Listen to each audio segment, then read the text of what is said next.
इसलिए भाष्यते सर्ववेदेषु कीयते नारद आदि भी। इसे कोई साधारण नहीं, नारद आदि ने गाया है, सौनकादिक ऋषियों ने गाया, श्री सुखदेव जी ने गाया। वदंती त्रिशुलोकेषु, यह तीनों लोकों में अद्भुत है। और जो भी इस कथा को सुनता 7 दिन तक, 7 दिन का नियम क्या है? एक आसन पर बैठो, 7 दिन कथा के पहले आ जाओ, बाद में जाओ। हो सके तो 7 दिन तक ब्रह्मचर्य का पालन करो। 7 दिन तक जब तक कथा सुनो, अगर कोई बीमारी नहीं है तो फलाहार रहो, अगर कोई शुगर डायबिटीज दुनियादारी है तो खा लो, पर इतना खाओ कि कथा के बीच में ही गुड़गुड़ ना हो, थोड़ा कम पाओ, पर फलाहार रह सको तो बहुत अच्छा। 7 दिन तक वैसे तो कभी मिथ्या मत बोलो, झूठ मत बोलो, पर 7 दिन तो कम से कम बंद रहो। 7 दिन तक व्यभिचार की बातें मत करो। 7 दिन तक नाम जप ज्यादा करो। 7 दिन तक मस्तक पर, वैसे तो हिंदुओं को प्रतिदिन तिलक लगाना चाहिए, अब हमें ऐसा कहना नहीं चाहिए, पर बोलने में कोई बुराई नहीं है। हमारे अक्षत जी ने वैसे उस पर काम तुरंत कर दिया। हम जब आ रहे थे तो रास्ते में कुछ गंदे भोजन की दुकानें लगी हुई थी, पर अक्षत जी ने तुरंत उसको बंद करवा दिया। अच्छी बात है, पर हम प्रार्थना करेंगे 7 दिन तक ऐसी वस्तुएं देखने से भी बचो।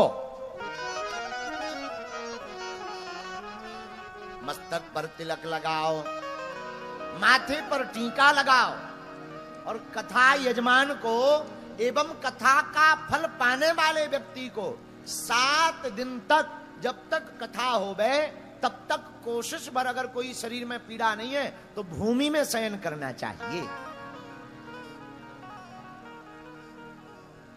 अगर गुरु मंत्र है तो गुरु मंत्र का जाप करना चाहिए, और कथा में दुनियादारी की वार्तालाप से बचो, कथा पर ही ध्यान दो। सावधान मन कर पुनि शंकर, लागे कहन कथा अति सुंदर। सावधान होकर के भगवान की कथा सुनो। कितना सावधान? बोले जितना माताएं पुराने जमाने में, अब तो ट्यूबवेल का जमाना आ गया, पुराने जमाने में माताएं घड़ा भर करके लाती थी, तो वो कितनी भी बात करें, कितनी भी उछल कूद करके चलें, पर सिर को वो सावधान करके रखती थी, कहीं घड़ा गिर ना जाए, फूट ना जाए, तो बड़ी गंभीरता से सावधानी से चलती थी। उसी प्रकार कथा सुनने वाले श्रोताओं को भी कथा इतनी सावधानी से सुननी चाहिए कि कथा छूट ना जाए, कहीं कर्म फूट ना जाए। 7 दिन तक इस प्रकार से जो कथा सुनता है, भागवत कथा का महत्व कहता है, तरंती भव सागर, वह भव सागर से पार हो जाता है। क्योंकि भागवत में भी 7 अक्षर हैं, श्रीमद भागवत, तो श्रीमद से लेकर भागवत तक भी 7 अक्षर हैं। और कथा भी सप्ताहोपि तथा धन्या, भागवत कथा 7 दिन की होती। कितने दिन की? बोलो बोलो बोलो। अच्छा, 7 दिन की ही क्यों होती? 6 की क्यों नहीं होती? 8 की क्यों नहीं होती? जिंदगी में आप एक बात नोट कर लो, 7 दिन की भागवत क्यों होती? क्योंकि हमारी जिंदगी में दिन जितने हैं वो भी 7 हैं। कितने दिन हैं? बोलो बोलो। सोमवार, मंगलवार, बुधवार, गुरुवार, शुक्रवार, शनिवार, रविवार, तो दिन भी 7 हैं, और कथा भी 7 दिन की। सिद्धांत और अर्थ सीधा सा है, 7 दिन की कथा को जो 7 दिन में सुनता है उसके 7 जन्म सुधर जाते हैं।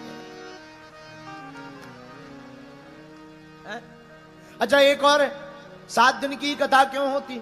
पृथ्वी पर 7 सागर हैं। कितने सागर हैं? 7 सागर। 7 सागरों का वर्णन मिला। वैसे तो छोटे मोटे मिला के ज्यादा हैं, पर बड़े बड़े 7 सागर हैं।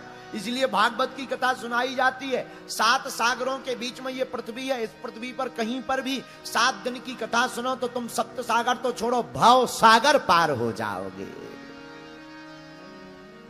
7 दिन की ही कथा क्यों सुनाई जाती? 7 लोक नीचे हैं और 7 लोक ऊपर।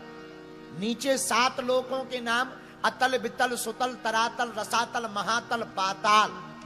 और 7 लोक ऊपर, भूलोक, भौलोक, स्वर्गलोक, महलोक, जनलोक, तपलोक, सत्यलोक।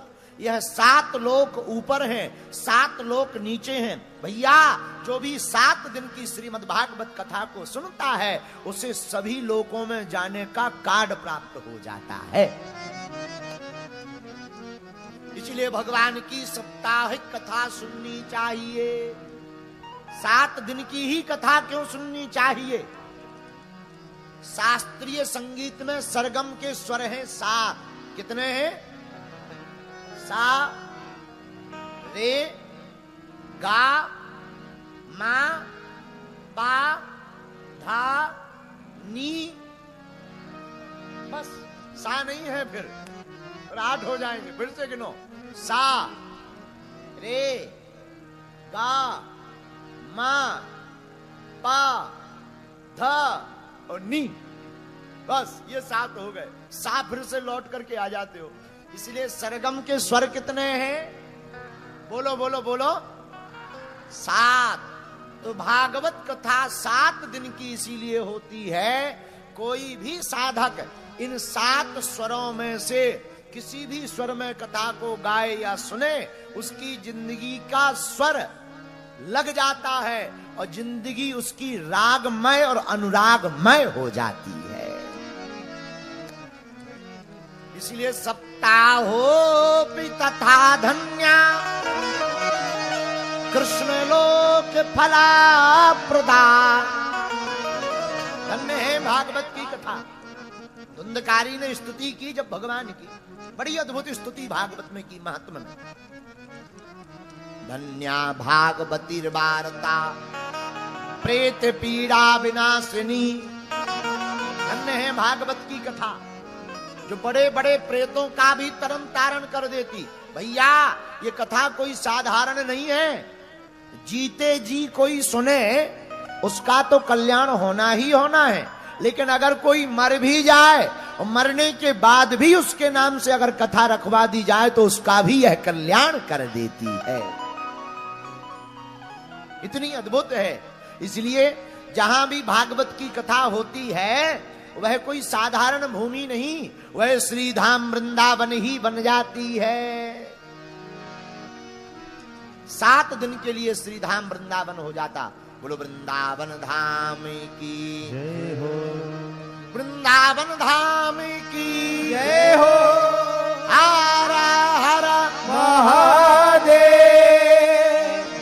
इसलिए आप सब भाग्यशाली हो कि हम सब ठाकुर जी की कथा को श्रवण करने के लिए